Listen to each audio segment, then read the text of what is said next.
The chairman of the Economic and Financial Crimes Commission, the EFCC, Mr. Ola Olukoyede, has assured that the anti-graft war that he was leading will continue to be broad-based, holistic, and unsparing of anyone linked with any form of economic and financial crimes. He gave the assurance in Abuja on Sunday at an anti-corruption concert organized to create greater awareness and public involvement in the fight against internet crimes. The EFCC boss pointed to the strides being made since he assumed office a couple of months ago and reaffirmed his commitment to an all-embracing, fully integrated war against corrupt practices, noting that there will be no sacred cow in anti-corruption fight. This is, of course, what we will be talking about. We'll be looking at fight against corruption and how best this war can be won, recalling former President Muhammadu Buhari's warning, which he said that if Nigeria does not destroy corruption, then corruption will destroy Nigerians.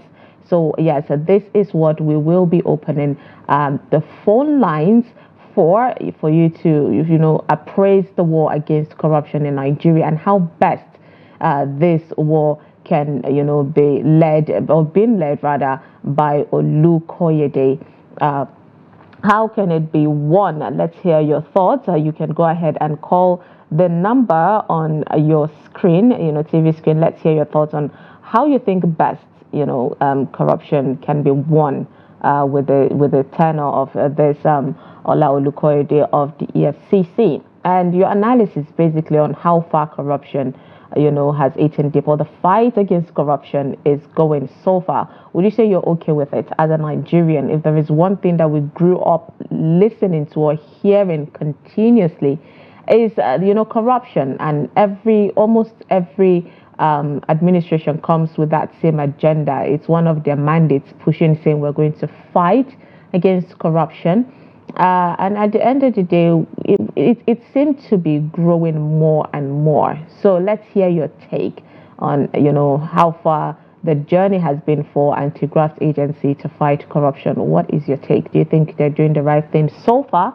Would you say Nigerian has moved from point A to point B? I mean, in a good way, that is, so far. Or would you say that, we've moved to point Z in a bad way? Let's hear your thoughts. Go ahead and call the number on your TV screen and share your thoughts. If you have any ways that you think could be used, methods that could be used to, guide the anti-graft into making sure they do a more perfect job, we would want to hear your thoughts also on that one. So go ahead, call the number on your TV screen and share your thoughts with us. Now, corruption has been eaten deep. Like I said earlier, it's something that Nigerians can really relate to. There seems to be corruption in every step, of life, every step of the way. One of the corruption that, even though we don't take seriously, is monopoly. There should be a level of government intervention and finding a way to deal with the monopoly.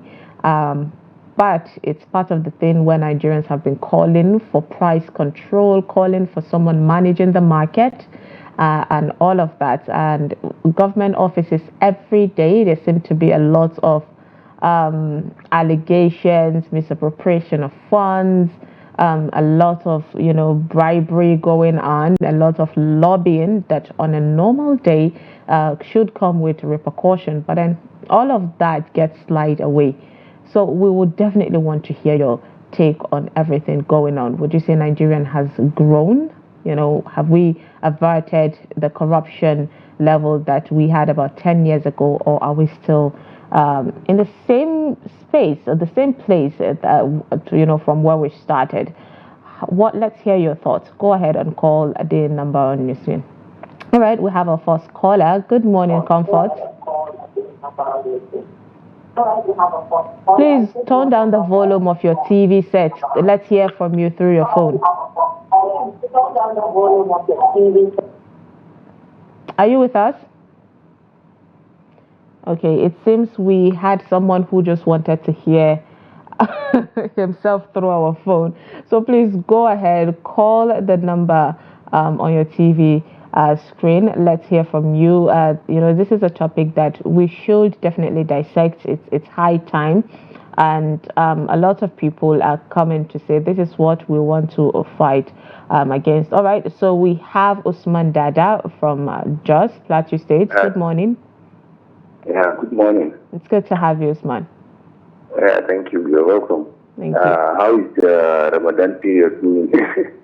We thank God. It's going well. Yeah, thank you. So let's hear your take. Yeah, my own understanding of the fight against corruption in Nigeria is that, sincerely speaking, it should be both sides.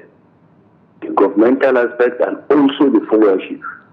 Because presently, Nigeria is in a state of serious corruption. Because if you look at, in fact, secondary school children are now corrupt in Nigeria. That's the followership aspect. How so? Because how do you explain people writing WAEC examination on the blackboard, which is being paid by the school authorities? That is happening? How do you explain that? Yeah, that is happening. You can go and investigate secondary schools doing WAEC, and you find out that they write exams on the blackboard for them. The supervisors, everything will be settled. That's what is happening. And at the same time, in the governmental aspect, we see how clearly governmental agencies or government officials are spreading money around themselves, money that is meant for government, public projects. And at the same time, I will not doubt maybe he may be, the EFCC boss may be having some tricks that he will want to play. So I would think the time will tell. The only thing we need to do is to give him a chance to see what he will do different from the other regimes that have passed already. But now, what I strongly believe is that Nigeria, to fight corruption, it needs to be very aggressive. It needs to start from the grassroots to the top. The top has to be fought very aggressively. That's the appointment we give. The people that handle governmental offices, they need to be very, very aggressive. So they need to be appoint people of honor and responsibility, people that know they have patriotism in public offices. And at the same time, they need to clear the ideology that is growing within the masses itself. Because presently our youth are becoming more corrupt on a daily basis. People are seeing it as a norm because some people, various generations have been born into corruption in Nigeria, and at the same time they don't believe that things are being done right. Things can be done the other way around. People now see corruption as a norm. It's normal to people. People perform corrupt acts on the streets, nepotism, whatever. So Nigeria is in a dire situation presently. It is very, very complex. And I don't see this present chief achieving the fight against corruption. He may achieve some certain level of success. That if he is seriously truthful concerning his pledge. Do you think he can do it alone? Do you think he can fight corruption alone? Nigeria can fight corruption. Yeah, nobody is supposed to fight it for us. We are the ones that are supposed to fight it. We need to change our mindset. We need to have patriotism in our heart. We need to work together and grow together. No, okay. We're focusing on the EFCC chair, Olukoyede, and I wanted to ask, do you think that he will be able to fight corruption alone? No. I think we need to help him. Yes, we need to help him. We need to there should be certain policies that should be put in place. For example, during the Buhari regime, we saw the whistleblower, although even though it was, I think, truncated by some forces within the government and even outside the government. But I think the people of the country, the citizens, that's us, we need to work together with him to see if we can achieve that. Because corruption is not just destroying the government or anything. It's destroying us as Nigeria entirely. Indeed. So for us to overcome corruption, we have to fight together and we have to have a common ground to achieve that target. And I think he has made his place, but I doubt if he can make it alone, seriously. Yeah. Well, let's be optimistic. But thank you so much, Usman. Yeah, thank you. You're welcome. I appreciate your time and contribution. Yeah. But yes, I mean, at the end of the day, it all boils down to, being hopeful. When it comes to change, it only takes one person. One person can decide to start it. And if the chairman of the FCC is saying, okay, I am already starting this journey, then yeah, we're hoping that other people would follow suit. But then fighting against corruption is not easy, and we seem to be doing something wrong. If even with all the efforts with different, crimes agencies like anti-crimes agencies to fight, all of these crimes, especially corruption, there is still a lot of corruption. It keeps growing. Like our corruption level keeps growing from where we started. So something is definitely wrong. Would like to hear your thoughts, of course. So go ahead, call the number on your screen. Let's hear your take and how we can, curb this situation happening in Nigeria, because it seems to be crumbling our economy really hardly and badly. And we keep getting stuck in the same place over and over again with stories of one person taking billions of dollars for themselves, which is something that, I mean, it's unheard of. All right, we have another caller. Good morning. Good morning. Are you with us?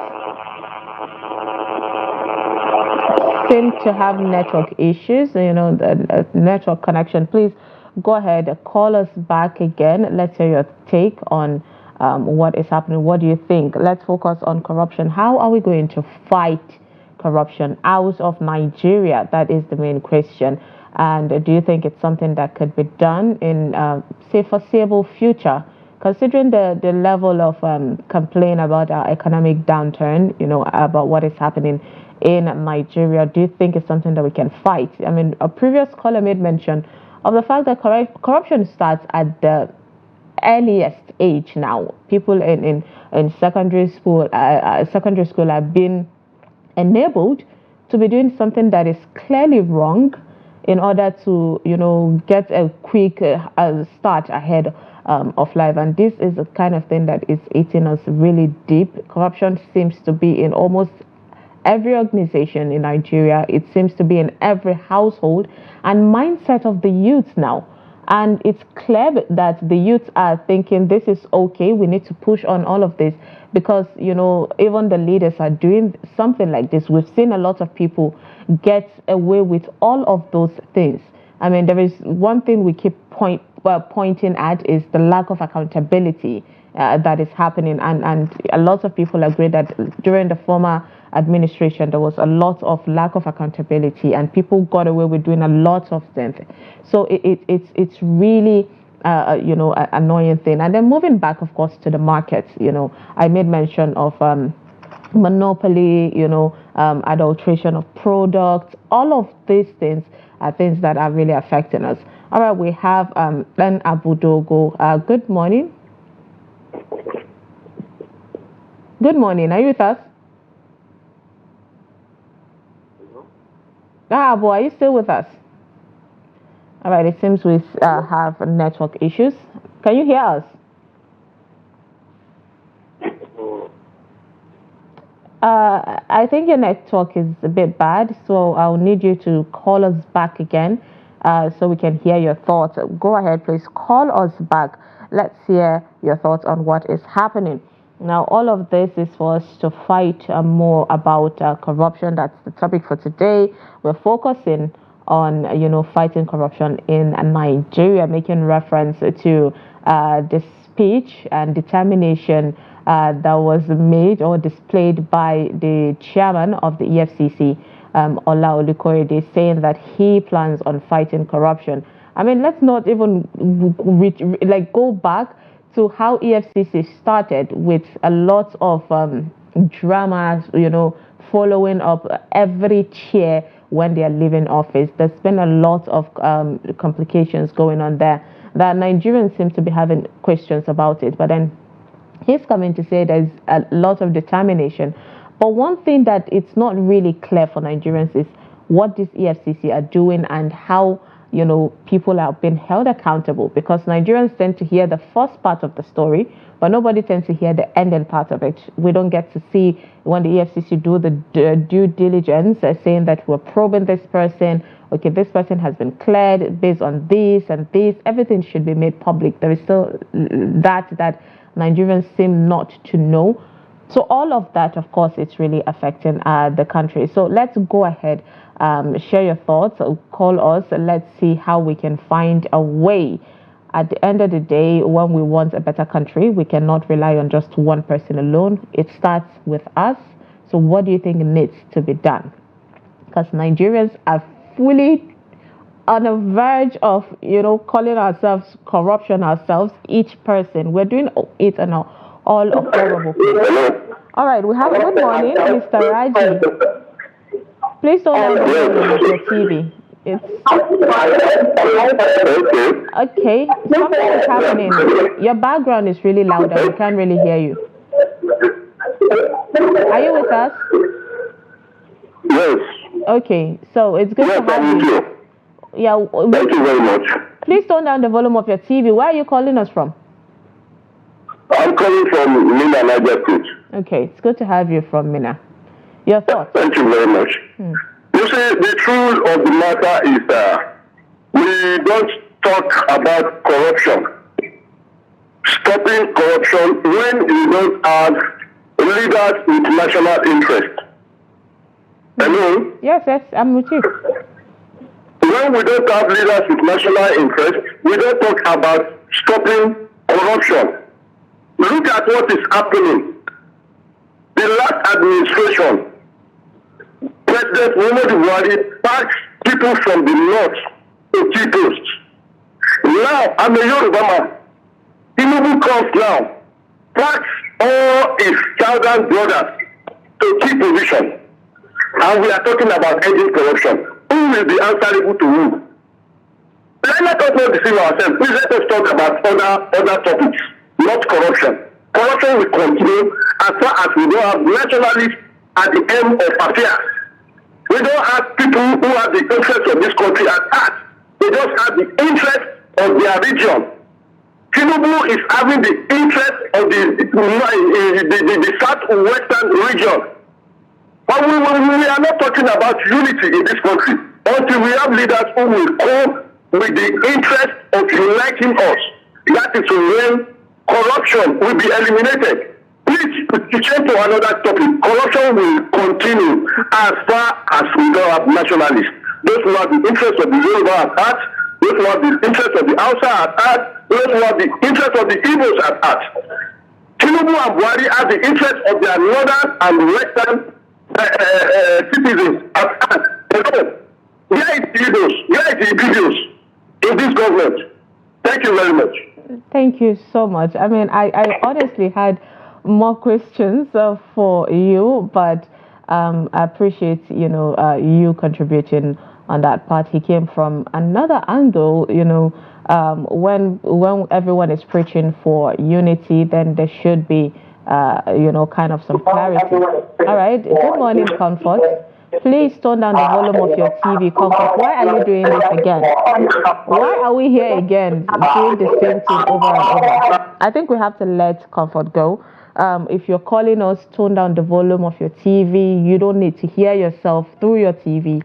If you want to, you can go to our YouTube live and catch up. We do have that, and also we will definitely put out the video in every of our social media handles, so you can go back and rewatch and hear your own voice. But then now is the time for serious discussion, so please tone down the volume when you're calling us. Let's hear your take on what is happening. Now, the previous caller made mention of lack of unity in Nigeria, and it's something that I think a lot of people have been pushing for. It's all about national. When you're doing, campaign, it should stop there. The moment you get in, everyone should feel included and all of that. But not defending, these people. when you want to create your cabinet and you have your mandate, your only focus is you want people that you can trust. You want people that you can easily call to order if they are doing the wrong thing. I think that is what these people are putting in mind when making all of those choices. Even though, yes, we are always pushing for inclusivity. Everybody should be should be able to feel like they are fully part of Nigeria, because all of this is definitely affecting the economy and it's not making sense at all. All right, we have another caller. Good morning. Please turn down the volume of your TV. Hello? Turn down the volume of your TV set. Okay, I think we have to let you go as well. You get the opportunity. Do you know how the line is, is stuck with everybody trying to call in? And then you get the opportunity, your call came through, we picked the call, and you want to hear yourself through your TV, losing out an opportunity. Please go ahead, call us. While you're calling, tone down the volume of your TV so that we can hear from you. Yes, we're talking about corruption, making focus on corruption and how we can get rid of it in Nigeria. At some point, I think Nigeria was ranking, in the world really close to numbers that worldwide has been known to be a corrupt nation. And it's something that we wouldn't want that, considering it's the largest African economy. It's one of the most populous African country. All right, we have another caller. Good morning, Abubakar. Good morning, Abubakar. Please tone down the volume of your TV set. Good morning, my name is Abubakar. Yes, it's good to have you, Abubakar. Where are you calling us from? I'm calling from Kogi State. Okay, it's good to have you here. Go ahead. Yes, corruption about in Nigeria. Our leaders, they are corrupt. Because the people we have in Nigeria, even the many people around, they even corrupt them. Even police are corrupt. Police are corrupt in this country. They are leaders, they can't be report those against that. They say, people do something about you like that. Before you know, even they are leaders, they back the police, they back of the people there do something to you. That's why they are leaders, they not good to country. Are you with us, Abubakar? Yes. Yes. Okay, so if you think that the leaders or everybody is corrupt at some point, then how can we get rid of this corruption? Is he still with us? Okay, I think we lost Abubakar. He just came out to point out, the people that are corrupt. And you are corrupt, you too are corrupt, and everybody is corrupt. But then one thing we always forget is that it starts with us. Nigerians have become so corrupt. Typical example of, let me tell you how selfishly corrupt we can get, is when there was the fluctuation of the dollar and the naira, and because there is no price control, as a marketer, you just go and hike your price 1 minute, and you bought your price at an old stock, but then you immediately rise it to another level just because you want to gain more benefits from your fellow Nigerian. That's also corruption, isn't it? So there's a lot of things. Yes, the bad behavior starts with us, and we see these things happening, and we tell ourselves that, yes, mine is a bit lesser than the other, but it still is. And these are things that we need to get rid of. So how best do you think we can get rid of corruption in the country? Good morning. Please turn down the volume of your TV set. Yes, good morning. It's good to have you. Please tone down the volume of your TV set, Josh. Good morning. I need you to tone down the volume of your TV set. I have done so. I have turned down the volume already. Okay, so where are you calling us from, Josh? I am calling from Cross River. It's good to have you from Cross River. My names are Akpa from Cross River. Oh, okay. Thank you for joining us. Go ahead with your thoughts. Now, talking about the canker worm called corruption in Nigeria, and the setting up of the two anti-corruption agencies as far back as 1999. I have not seen the anti-corruption agencies doing enough to even prevent corruption from happening or prosecuting those involved in corruption. They just grow on the surface of it. The lesser fish is what they are going after. The bigger fishes are left to go scot-free. Most of the times, when they make noises on the television, news, or the tabloids and the radio like that, sooner than later you hear this noise die down. These cases are not followed up logically to conclusion, and these persons involved in this corruption sent to the bar to serve as deterrents to others. Secondly, they should not wait until corruption happens before they begin to go after those that are involved. They should devise a way of trying to nip this corruption in the bud before it even surfaces. There should be a device tracking. I think most of our banks, they have EFCC debts in the banks. What are they doing? What are these banks or these EFCC debts in this bank doing? We have the Financial Intelligence Unit. What are they doing to track all these corrupt transfers, corrupt dealings in money and even in illicit drugs? What are the various agencies doing? I mean, I am not comfortable the way we fight corruption in this country. It's like we are rather patronizing corruption than fighting it to kill it in this country. Thank you very much. That's my submission. Thank you so much for that. I mean, amazing contribution. I appreciate your take. Yes, something is definitely wrong, directing us to the fact that corruption should not even be there in the first place. The anti-graft is not just to be there and go after people that have already, done or alleged to have done that particular act of corruption. It should even be, in the first place, avoid, that from happening. All right, we have another caller. Good morning, Priceless. Please turn down the volume of your TV. Are you with us?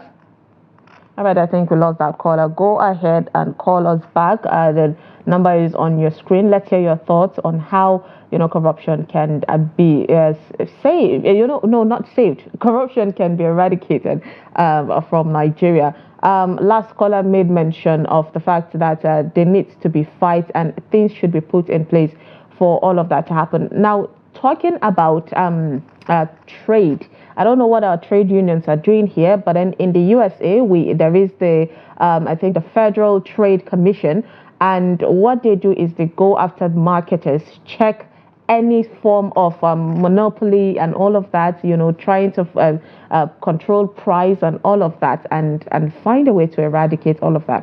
All right, we have. Hello, good morning. Good morning, Engineer Akpan. Yes, Yes, it's good to have you. Where are you calling us from? Good morning, beautiful woman. Yes, it's good to have you. So, what is your take on how we can fight corruption? On table today is very, very. Are you with us? Did we lose that call? Oh, that's so unfortunate. Please go ahead, call us back. Let's hear your take, because he was about to, make a point that honestly, I was getting a bit really hopeful to hear what he has to say. But anyways, go on, call us back. Let's hear your thoughts on what is happening, on how we can, eradicate corruption from our economy, our society.